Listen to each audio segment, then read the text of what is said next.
aware that this take could age like milk the moment this video goes out. Don't care. The Boston Celtics are sweeping this series. It is a wrap.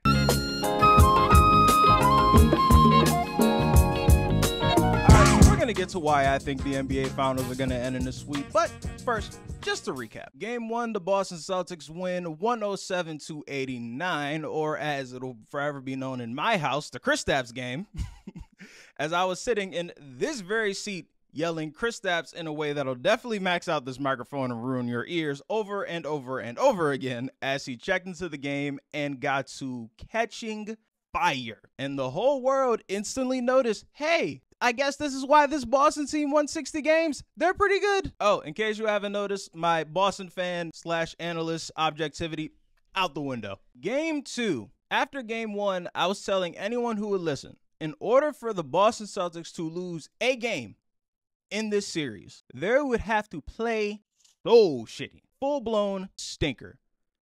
And then game 2, the stinker happened and they still won. They still won. Game 2 was the Boston Celtics team that every Celtics fan, if they're being honest with you, have been scared are going to show up since the season started. So much hero ball, little to no ball movement. And the largest lead Dallas had was 7 points. Somehow we went into the half with a lead. I still don't know how it happened. I watched every second of the game. I watched it again for this podcast. Final score of that game ended up being 105-98. At the time most of you are hearing this on release day, game 3 is tonight in Dallas. But you know how the old adage goes. The series doesn't start until the away team wins the game. So I guess the series starts tonight, guys. I want to go back to my 6 keys per team to start the series. Just kind of on the progress of those and see how those correlate to how the series is going. Ready? Break. So the 6 reasons for the Dallas Mavericks were Luka Doncic is unstoppable, specifically Luka the Dimer. They're excellent at the corner 3. Their defense was, quote, holy shit good. Kyrie Irving is a killer. Kyrie and Luka as a duo, and their ability to target Al Horford and Kristaps Porziņģis the same way they did Rudy Gobert. Let's check in on those, shall we? So with Luka the Dimer, that one was self-explanatory, but to recap, he came into the series leading in assists on 3-pointers and dunks. He has 12 assists total for the whole series, 11 of which came in game 2. We only had 1 in game 1. I tried to get the breakdown for how many were on dunks and threes, and not many. I know they only got 1 lob so the series from Luka Doncic to, I believe it was Derrick Jones Jr. And we're going to get to that corner 3 number right now, actually. Dallas Mavericks came into this series with 4.6 corner 3s per game, which was leading the playoffs. Game 1, they were 1 for 3 from corner 3s. Game 2, they were 1 for 5. But why did that happen? Now that would be because of the psycho mastermind known as Joe Mazzulla, but we will get to him later, don't you worry. Next, Dallas's defense, holy shit good. Opponents were shooting 51.1% in the paint versus this Dallas defense all playoff long, which was the 3rd lowest opponent rank so far for the playoffs. Game 1, the Boston Celtics were 65% in the paint. Game 2, they were 67% in the paint. Now this one I can't explain. So the thing that makes Boston's offense so difficult to stop, among other things, is the fact that they can play 5 out because everybody on the floor can shoot at a given time. If the lineup is Devin White, Jrue Holiday, Jayson Tatum, Jaylen Brown, Al Horford, all 5 of them can shoot the 3. Switch Al Horford with Kristaps Porziņģis, all 5 can shoot the 3. Switch one of the guards with Peyton Pritchard, same thing. Switch one of the forwards with Sam Hauser, same thing. At all times, the Boston Celtics have 5 3-point shooters on the floor. So with that said, your big can't play help defense the way that they're able to hide on non-shooters, come over, help, and swat at the paint.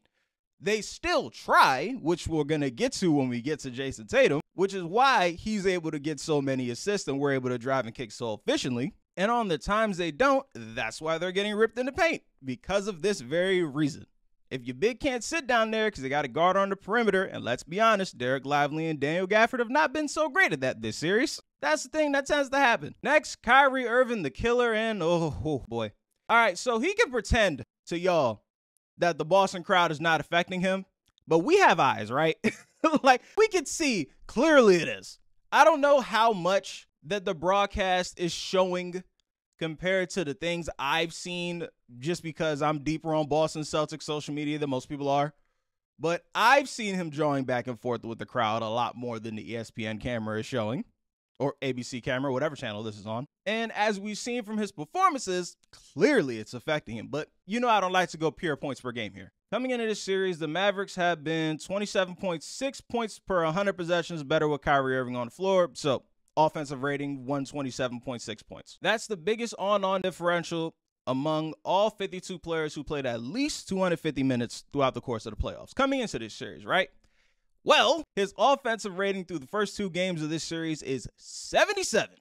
Game 1, his plus minus was -19. Game 2, his plus minus is -3. And outside of that, everything Kyrie Irving is trying to create looks like it's happening outside of the flow of the offense, whatever little flow the Mavericks have been trying to establish anyways, because their offense just has looked disjointed for this entire series. Next was Kyrie and Luka as a duo, specifically closing in games is where I was concerned about them the most, because the Celtics, let's be honest, have been known to choke away some games that they probably shouldn't have.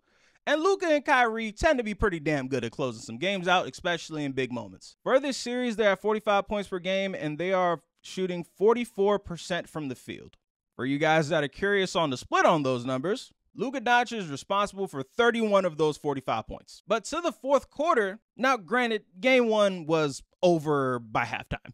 So fourth quarter stats, Kyrie Irving didn't attempt a single shot in the fourth quarter. He was on the floor for half of it, but didn't attempt a single shot for the fourth quarter. 0 points, obviously. And Luka Doncic was 1 for 4, got an and 1 for 3 points. Game 2, little closer. Luka Doncic 1 for 6 for 3 points. Kyrie Irving 2 for 5 for 4 points. So closing out games, not great so far. Lastly, their ability to target Al Horford and Kristaps Porziņģis really had me concerned. It didn't end up turning out that way. For the series, Kyrie Irving versus Al Horford is 2 for 5, 40% from the field. Versus Kristaps Porziņģis, he is 2 for 5 again, also 40% from the field. Now here was the fun part. Luka Doncic versus Al Horford game 1 was 1 for 8. Including going 0 for 4 from 3. So Al Horford put on his big boy draws for that game and said, fuck that, I'm splitting my minutes so I know I don't got to play 40 today. Oh yeah, I'm locked in. And he locked in. And then game 2, Luka avoided Al Horford like the plague and only saw him, I think, on 2 possessions. Went 1 for 2, 50% from the field. Versus Kristaps Porziņģis, though, Luka Doncic was 5 for 7 in game 1 and 2 for 4 in game 2. So I do think in game 3, we're going to see Jason Kidd try to exploit that matchup a little bit more, if he's smart at all. But we're going to get to Jason Kidd in 1 second, because I got a bone to pick with Buddy, let me tell you. And another part of the matchup issue that I'm ashamed of myself as a Celtics fan and an analyst that I did not bring up Jrue Holiday for that entire first video. And now he might fuck around win Finals MVP. That was on me. That's my bad.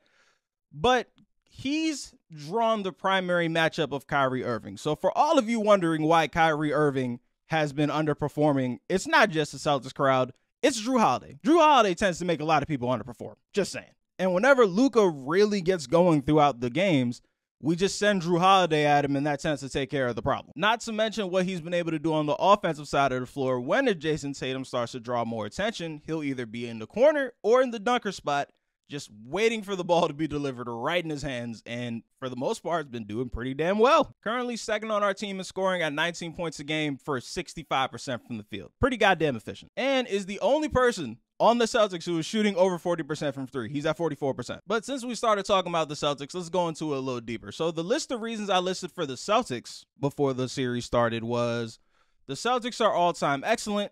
Jaylen Brown has been kicking ass. Jayson Tatum has been kicking ass. JT and JB is a duo, Joe Mazzulla, the man of numbers, and rebounding excellence without Porziņģis. The Boston Celtics being all-time excellent, that was by the numbers. To recap that, statistically, they're the best regular season team ever with a net rating of 11.7 points per 100 possessions. In each of the first 3 rounds of the playoffs, the first team ever to lead in net rating for all 3 of those.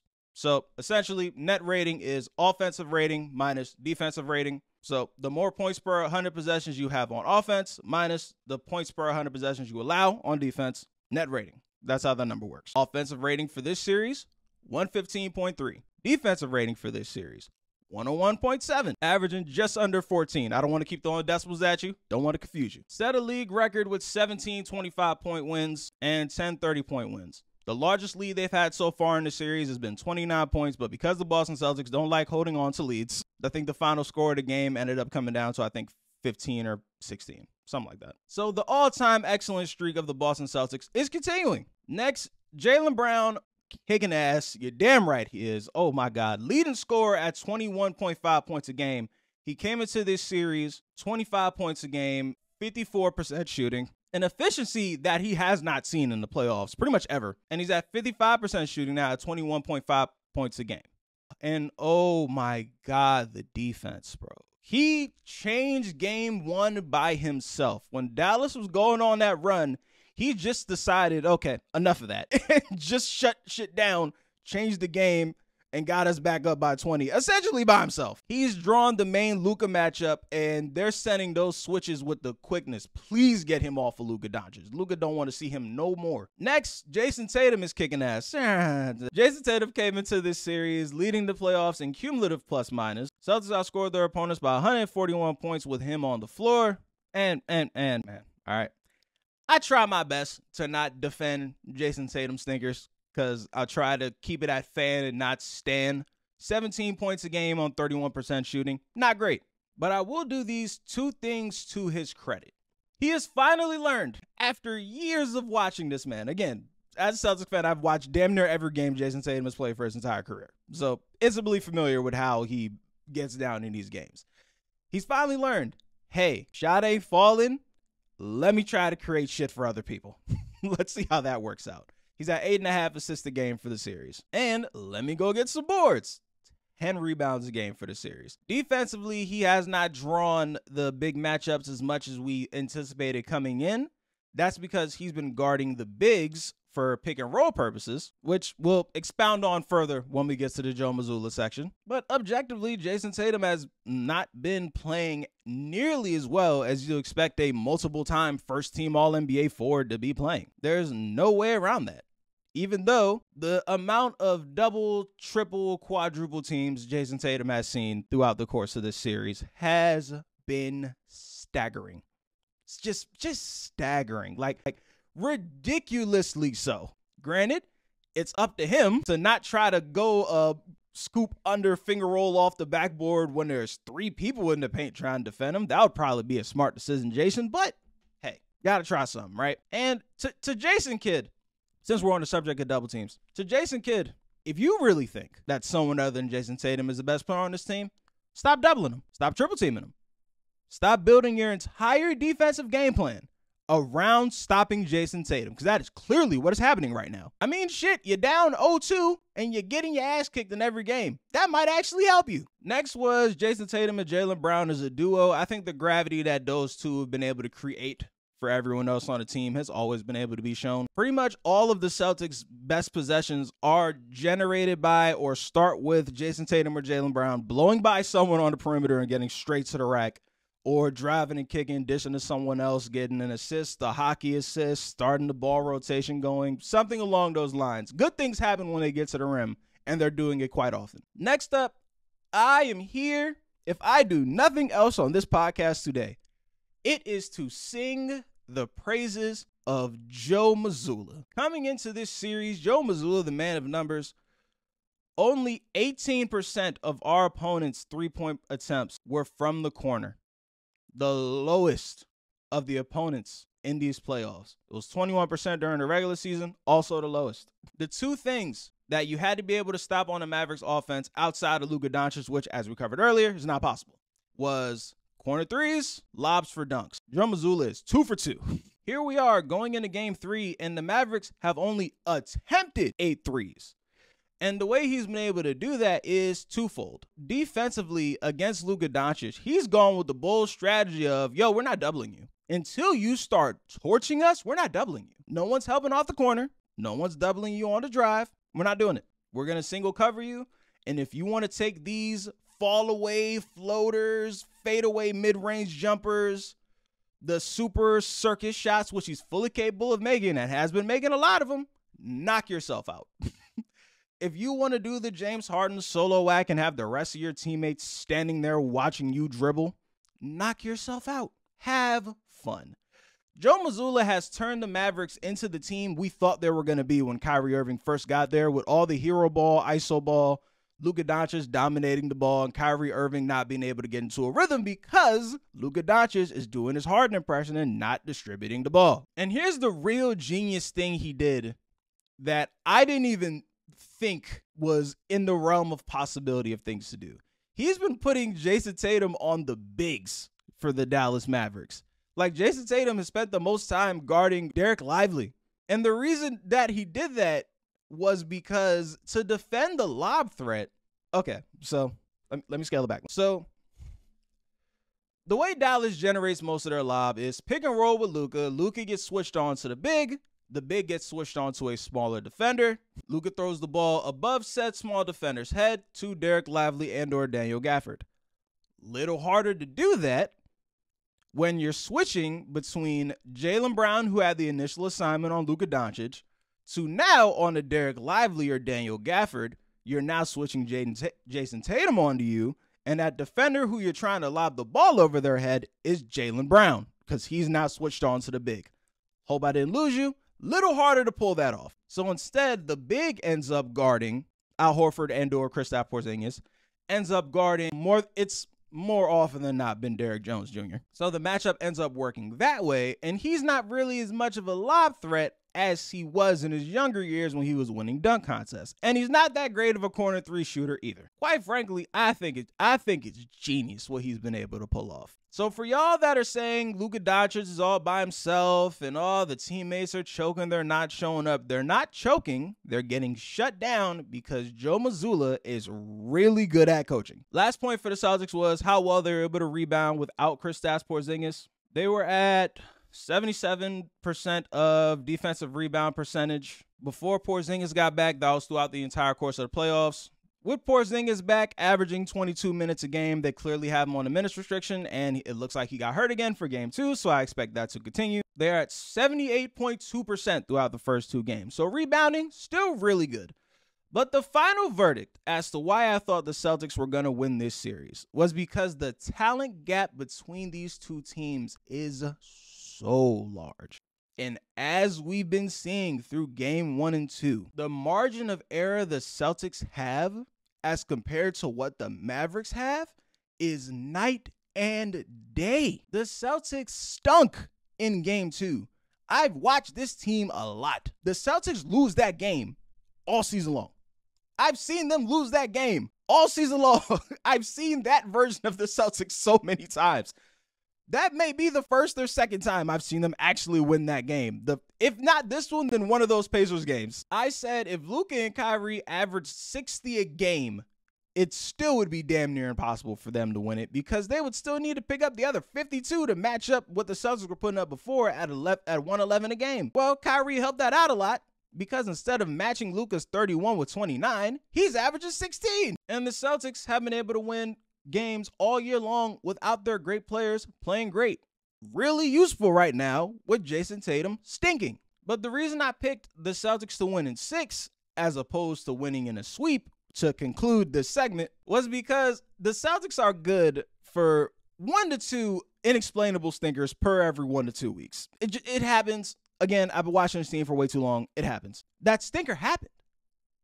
We saw it happen, and they won. That whole first half, the Celtics stunk in game 2. They stunk. And the largest lead the Mavericks were able to get to was 7. The gap is so large between the talent between these two teams. And the Celtics still haven't shot well from 3 the way they're accustomed to doing. The Celtics were just under 39% from 3 for the season. They're currently at 32.1% from 3 for the series. And we all know the Celtics are good for a random game where they go 40 to 45%. That hasn't happened yet. The Jayson Tatum 30-point game hasn't happened yet.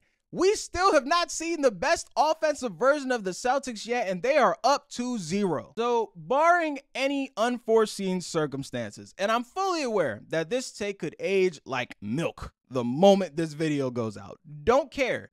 The Boston Celtics are sweeping this series. It is a wrap. This is the last time you are going to hear me talk about this series because it's over. by the podcast next week, there will be no series to talk about because it will be done. The Boston Celtics will be up 4-0. And if my schedule is correct, there might not even be a podcast next week because I'm going to be at the parade.